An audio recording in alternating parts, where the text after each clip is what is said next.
Morning. Sometimes I have an idea for a lesson or for a sermon, and I'll write most of it out, and then it'll just sit there in a folder on my computer forever because there's just one piece missing. There's one component that I just couldn't figure out how to do, how to say, how to write, how to convey. And this lesson isn't that old. This lesson's only a few weeks old, and I had written most of it in a day and a half. And then it spent the past 2 weeks in that draft folder because I didn't know how to introduce this topic to you, how to convey the emotions I was feeling when I wrote it. And it came to this week, and I was looking over my drafts folders as I do at the beginning of the week, and I saw this lesson staring at me, and I decided that I think I know how to tell you what I want to talk about this morning. It's just to tell you how I started thinking about this idea, where this thought, this emotion came from. So a few weeks ago, Terry mentioned in one of his lessons the spiritual leaders from his life, the people of faith that he looked up to throughout his life. And I'm sure you were in the same boat as me. As he was standing up here telling you about the people that he admired for their faith, there were names in the back of your head. Right? You started thinking about the people who helped you when you were lost, the people who helped shape you and mold you to help you become a stronger and more faithful Christian. I was sitting in the sound booth back there, and I was having those same exact thoughts.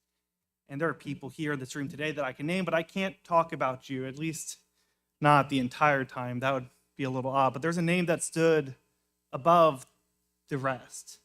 The name of a man who I looked up to as a spiritual leader, and his name was Fred.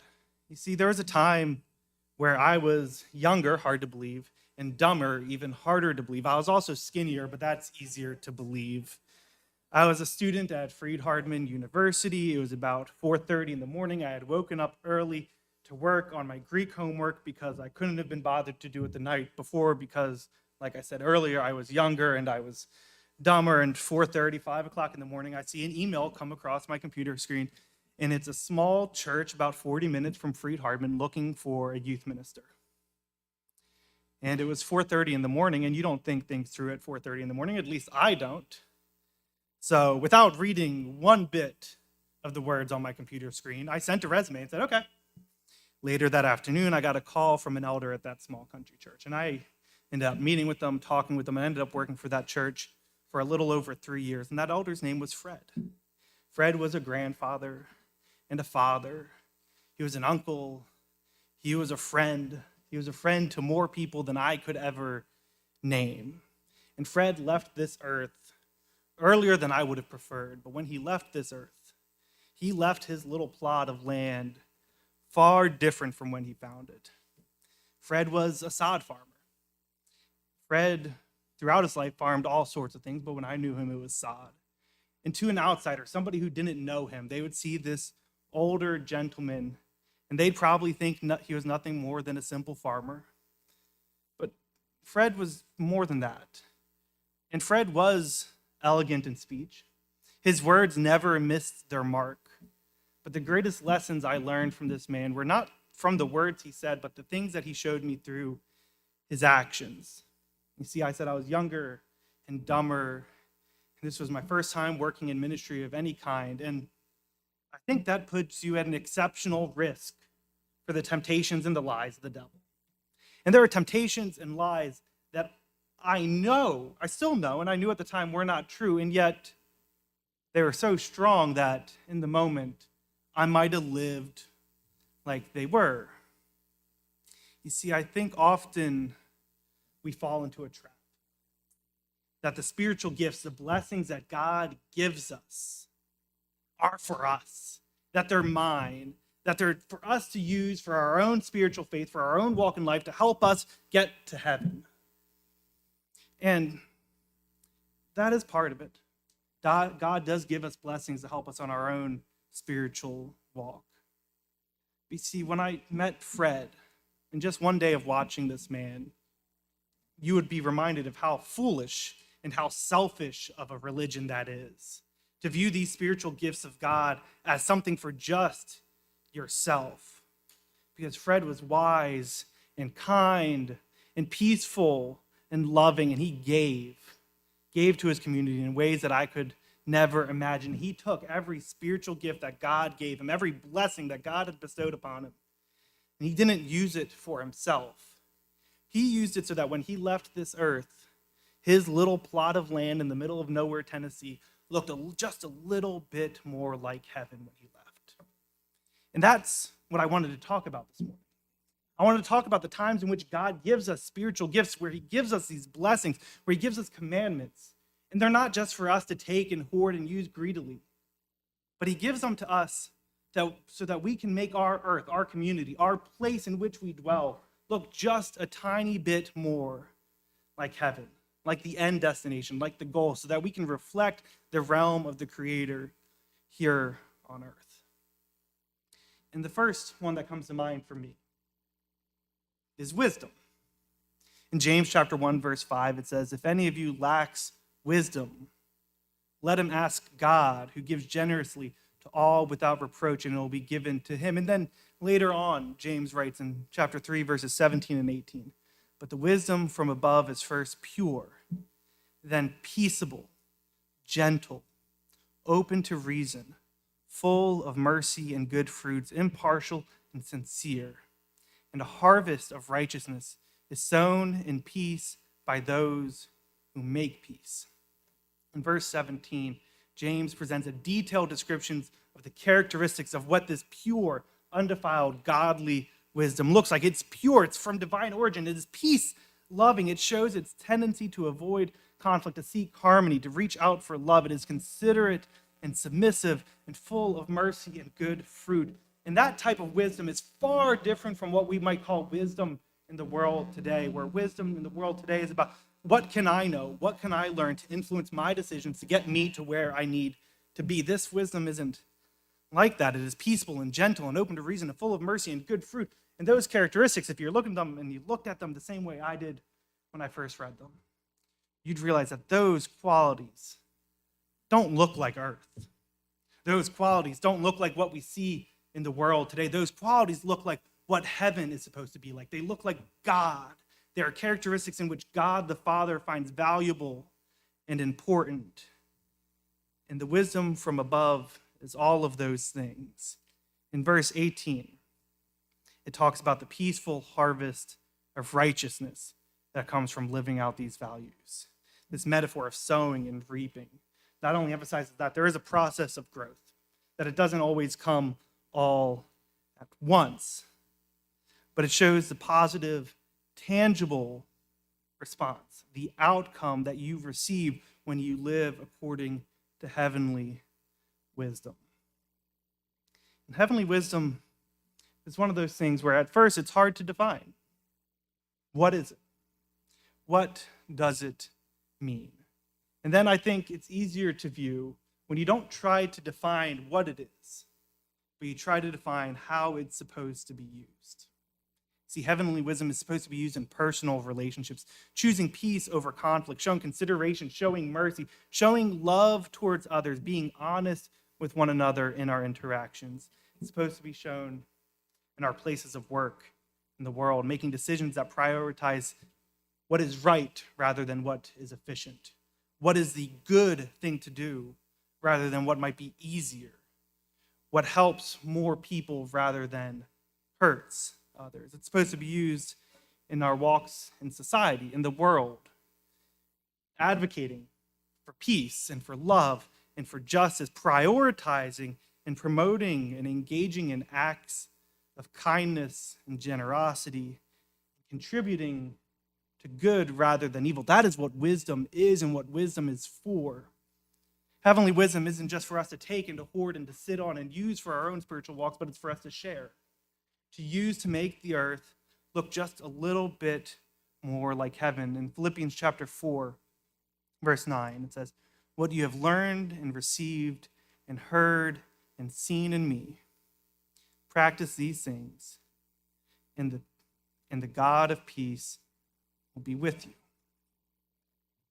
If we practice these things, if we are generous, if we are kind, if we are promoting peace and harmony and love, the God of peace is with us. And we can become reflections not just of what heaven will be like, but what God is like, what God values, who he is, and what he cares about. And I think when you've gained that gift, when you realize that gift of spiritual wisdom, and you realize how to use it, it manifests itself into other gifts. We talked a lot this morning in class about peace.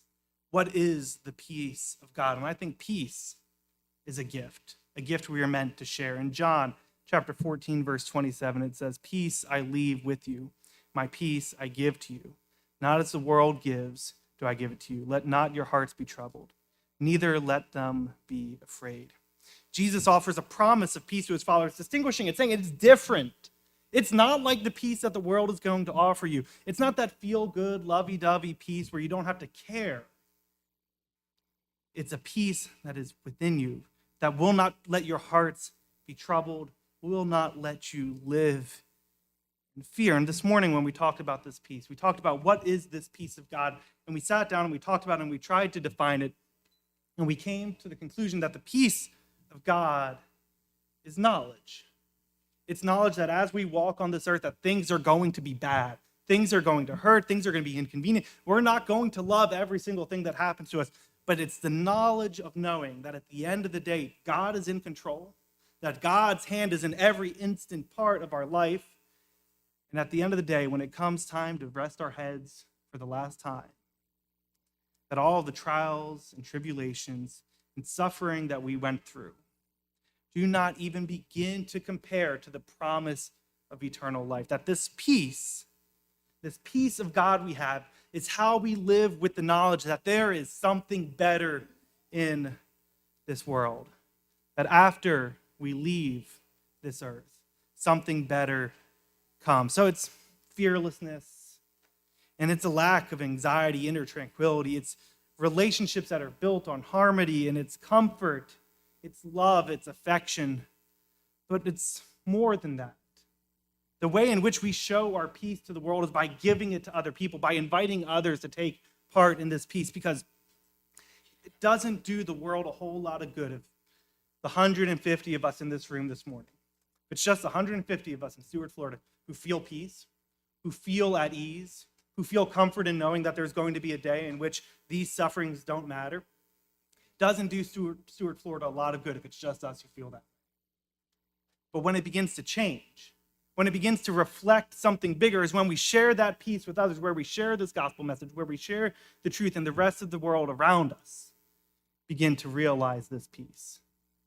And all of a sudden, the trials and tribulations, the sufferings that we go through aren't that big.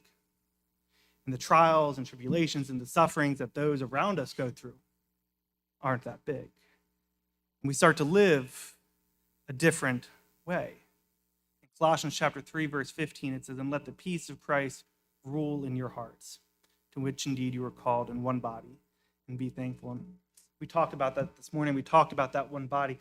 And I'm here this morning, and I'm urging you to share that one body. That this peace is amazing, that it provides comfort, it eases anxieties. But don't be selfish with it. Don't hoard it on all for yourself. Don't hold on to it like it's a little treasure in which only you can have.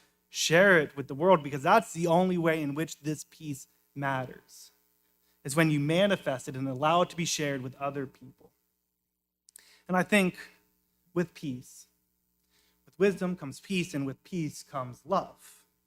In John chapter 13, verses 34 and 35, it says, "A new commandment I give to you, that you love one another, just as I have loved you. You also are to love one another.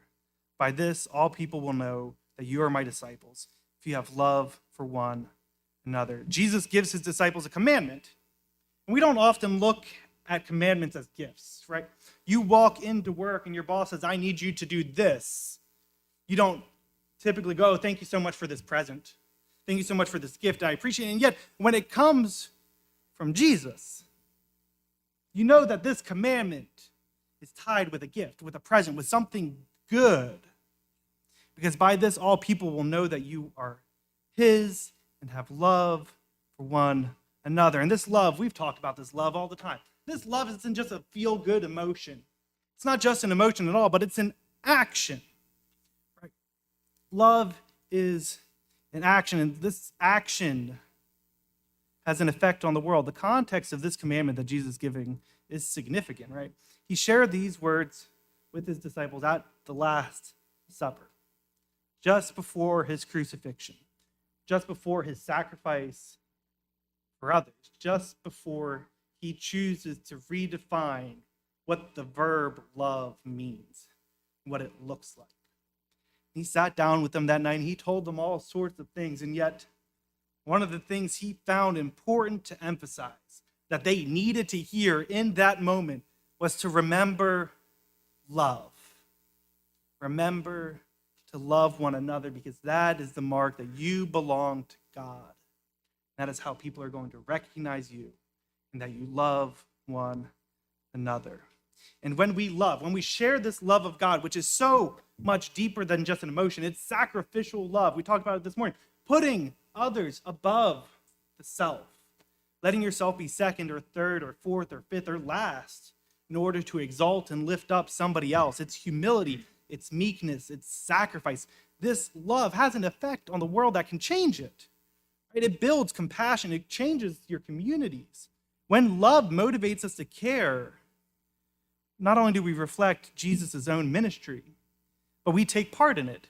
We reflect his compassion. We reflect the work he put in through healing. We reflect his love when we work on reconciliation. And that's a big word, but in a world that's divided so much, divided by politics and by war and by anger and by hatred and hurt and disease and money and class, in a world that's so divided, love means something, right? I don't know if you've ever thought about it this way. And I might just be thinking about this because I just came from a youth trip with the teens. But how often do you see somebody you don't know very well, an adult, and you look at them and you think they are living their life out of love? It doesn't happen, right? When we look at strangers in our world, people we don't know, we don't usually look at them and see love. And yet, hopefully when I said that, everybody thought of at least some person who lives their life out of love. Because when you do see it, when you see somebody dedicating the adult portion of their life to sharing love and kindness and sacrifice and mercy and forgiveness and humility, it stands out. You remember it because it is the defining mark of our identity as disciples. By loving others, we're not only obeying God's commandment. By loving others, we are participating in sharing a gift to all creation. In 1 John chapter 4, verses 7 and 8, it says, "Beloved, let us love one another, for love is from God, and whoever loves has been born of God and knows God. And anyone who does not love does not know God, because God is love."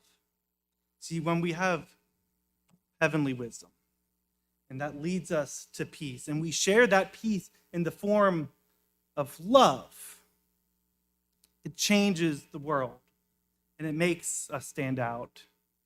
And it helps us build one of the most important gifts that God gave us, the gift of a community, of a family, of a friendship, of one body together. In Acts chapter 2, starting in verse 44, it says, "And all who believed were together and had all things in common. And they were selling their possessions and belongings and distributing the proceeds to all as any had need. And day by day, attending the temple together and breaking bread in their homes, they received their food with glad and generous hearts, praising God and having favor with all people. And the Lord added to their number day by day those who were being saved." Community. This, the body of Christ, what we are gathered together here as, I think is one of the most important gifts that God has given us, one of the most important blessings that he has given upon us, because it's so much more than just a group of people who gather in a room 2 or 3 times a week. It's a support system. It's a family. It's fellowship. It's unity. It's an identity in which you share. It's an opportunity to share and be generous with one another. It's an opportunity to not only give and practice these spiritual gifts with the outside world, but with each other. Their faith was not confined to their private or isolated homes. It was something they did together as a community, as a body. And I think when we look at these principles, when we look at the early church and we see their fellowship, their unity, their caring, their generosity, their worship, their communion, when we see all that they did and we look in the mirror, I think we have to ask ourselves a few important questions. Do we live up to the standard set that we see in Acts chapter 2? Inside, not as a body, but as an individual. Do you appreciate this blessing of community as much as they did? Do you value it? Do you take advantage of it? Do you use it in the same way that they did to give good to each other and to others, to praise God with glad and generous hearts, to have favor with all people? Because that's a hard bar to live up to. That is a hard goal to set, because when you look at the church in Acts, you realize that it wasn't just fellowship. It wasn't just that they were generous. It just wasn't that they were committed to one another and to God.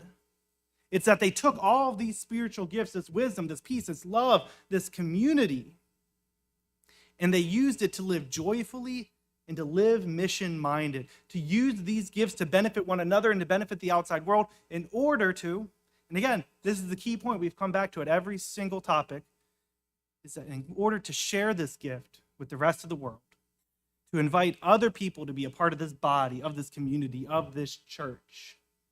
That is how it can change the world.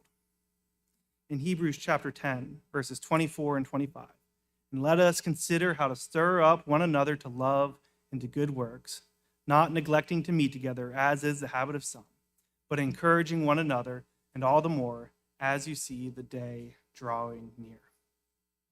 This verse. Let us consider how to stir up one another to love and good works. That's what we're here for. That's why we gather here today, to stir up one another to love and good works. And those love and good works take place in a variety of settings. They manifest in a variety of ways. It is worship, it is love, it is service, but it's also outreach. It's also inviting other people to live in this community with you, to share in these spiritual gifts. So this morning, as we begin to close, I want to remind you that I was younger and dumber, that I lived as if I believed the lies of the devil. I acted in my mind as if these spiritual gifts were for me, that they are gifts to me as an individual to use for my own spiritual walk so that I could grow closer to God, so that I could work my way into being in his favor, so that I could do an I and me and me and I. And I had to be reminded that that was silly, that that was foolish, that was selfish, that that was not the religion in which God preached. That is not the religion in which Jesus died for. That is not what his sacrifice was for, to make Rich Beatty feel good about his relationship with God. These gifts that God gave us are for us to share with the world. And if we don't share them with the world, we're being selfish, we're lying to ourselves, or lying to others, or lying to God, or maybe all three, but we're not pleasing God. We're not using the gifts that he gave us in the way in which he wants us to use them. And in fact, I'd argue if we're not using them correctly, he probably didn't give them to us at all. In John chapter 10, verse 10, it says, "The thief comes only to steal and kill and destroy.